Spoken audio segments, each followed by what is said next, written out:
जो विष्णु भगवान आज सुनाते हैं विष्णु भगवान की गुरुवार की व्रत कथा। प्राचीन काल समय की बात है। किसी नगर में एक बहुत ही बड़ा प्रतापी दानी राजा राज करता था। वह प्रत्येक गुरुवार को व्रत रखता परंतु एवं भूखे और गरीबों को दान पूर्ण करता रहता था। परंतु यह बात उसकी रानी को अच्छा नहीं लगता था। वह ना तो व्रत करती थी, ना ही किसी को एक भी पैसा दान न देती और राजा को भी ऐसा करने से मना करती। किसी समय की बात है। राजा शिकार खेलने को वन में चले गए। घर पर रानी और दासी थी।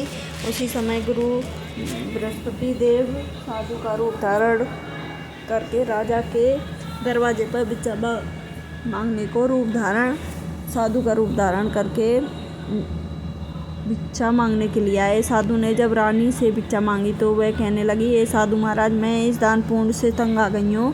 आप कोई ऐसा उपाय बताइए जिससे सारा धन नष्ट हो जाए और मैं आराम से रह सकूँ। बृहस्पति देव ने कहा, हे देवी, तुम बड़ी विचित्र हो। दान और धन से कौन दुखी होता है? अगर अधिक धन है तो इस शुभ कार्यों में लगवाओ। कुंवारी कन्याओं का विवाह कराओ। विद्यालय और बाग बगीचों का निर्माण कराओ जिससे तुम्हारे दोनों लोग सुधर सकें। परंतु साधु की इन बातों से रानी को खुशी नहीं हुई। उसने कहा, मुझे ऐसे धन की आवश्यकता नहीं जिसे मैं दान दूं और जिसे संभालने में मेरा सारा समय नष्ट हो जाए। तब साधु ने कहा, तुम्हारी ऐसी इच्छा है तो मैं तुम्हें बताता हूँ। तुम वैसा ही करना। बृहस्पतिवार के दिन तुम घर को गोबर से लीपना, अपने केशों को पीली मिट्टी से धोना, केशों को धोते समय स्नान करना, राजा से हजामत बनाने को कहना, भोजन में मांस मदिरा खाना, कपड़ा धोबी के यहाँ धुलने डालना।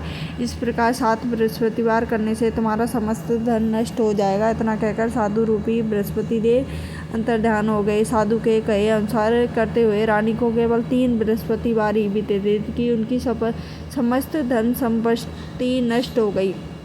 भोजन के लिए राजा का परिवार तरसने लगा। तब एक दिन राजा रानी से बोला, हे रानी, तुम यहाँ रहो, मैं दूसरे देश को जाता हूँ क्योंकि यहाँ पर सभी लोग मुझे जानते हैं। इसलिए कहकर वो छोटा कार्य नहीं कर सकता। ऐसा कहकर राजा प्रदेश चला गया। वहाँ जंगल लकड़ी काट कर लाता और शहर में बेचता। इस तरह वह जीवन व्यतीत करने लगा। इधर राजा के प्रदेश जाते ही रानी और दासी दुखी रहने लगी। एक बार जब रानी और दासी को 7 दिन तक बिना खाए भोजन के रहना पड़ा तो उसने अपनी दासी से कहा, हे दासी, पास ही नगर में मेरी बहन रहती है। वह बड़ी धनवान है। तू उसके पास जा और कुछ ले आ ताकि थोड़ा कुछ गुजर बसर हो जाए। दासी रानी के बहन के पास गई। उस दिन से बृहस्पतिवार था। रानी की बहन उस समय बृहस्पतिवार का व्रत की कथा सुन रही थी। दासी ने रानी की बहन को अपना सारा रानी का संदेश दिया, लेकिन रानी की बड़ी बहन ने कोई उत्तर नहीं दिया। तब दासी को रानी की बहन से कोई उत्तर नहीं मिला तो वह बहुत दुखी हुई और क्रोध भी आया। दासी ने वापस आकर रानी की सारी बात बताती है। सुनकर रानी ने अपने भाग को कोसा। उधर रानी की बहन से सोचा कि वह मेरी बहन की दासी आई हुई थी, परंतु मैं उससे नहीं बोली, इससे वह बहुत दुखी हुई होगी। यह कथा सुनकर वह पूजा समाप्त कर अपनी बहन के घर आई। वह कहने लगी, हे बहन, बृहस्पतिवार का व्रत कर रही थी, तुम्हारी दासी मेरे घर आई थी, परंतु जब कथा होती है ना तब तक ना उठते हैं ना ही बोलते हैं, इसलिए मैं नहीं बोली। कहो दासी क्यों गई थी? रानी बोली, बहन, तुमको क्या छिपाऊं, हमारे घर में खाने तक को अनाज नहीं है। ऐसा कहते कहते रानी की आंखें भर आईं। उसने दासी समेत पिछले 7 दिनों में भूखा रहने तक की बात कही बहन को विस्तार पूर्वक सुना दी। रानी की बहन बोली, देखो बहन, भगवान बृहस्पति देव सबकी मनोकामना पूर्ण करते हैं। देखो, शायद तुम्हारे घर में अनाज रखा हो। पहले तो रानी को विश्वास नहीं हो, पर बहन के आग्रह करने पर उसने अपनी दासी को अंदर भेजा तो सचमुच में अनाज से भरा हुआ एक घड़ा मिल गया। यह देखकर दासी को बड़ी हैरानी हुई। दासी रानी से कहने लगी, हे रानी, जब हमको भोजन नहीं मिलता तो हम बृहस्पतिवार का व्रत करते हैं, इसलिए क्यों ना इस व्रत और कथा की विधि पूछ ली जाए ताकि हम भी व्रत कर सके। तब रानी ने अपनी बहन से बृहस्पतिवार व्रत के बारे में पूछा। उसकी बहन ने बताया, बृहस्पतिवार के दिन चने की दाल मुनक्का से विष्णु भगवान का केले की जड़ के पूजन करें, दीपक जलाएं, व्रत कथा सुनें और पीले भोजन ही करें। इससे बृहस्पति देव प्रसन्न होकर व्रत और पूजा की विधि बतलाकर रानी की बहन वहाँ से घर के लौट गई।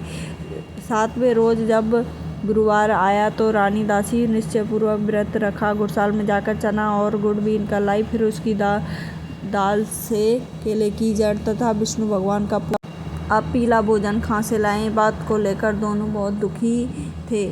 चूँकि उन्होंने व्रत रखा था इसलिए गुरुदेव उन पर प्रसन्न थे, इसलिए वो एक साधारण व्यक्ति रूप धारण कर थाली में सुंदर पीला भोजन लेकर दासी को दे गए। भोजन पाकर दासी प्रसन्न हुई और फिर रानी के साथ मिलकर भोजन ग्रहण किया। उसके बाद सभी गुरुवार को व्रत पूजा करने से लगी। बृहस्पति भगवान की कृपा से उनके घर में फिर से धन संपत्ति हो गई, परंतु रानी फिर से पहले की तरह आलस करने लगी। तभी दासी बोली, देखो रानी, तुम पहले से भी इस प्रकार आलस करती थी।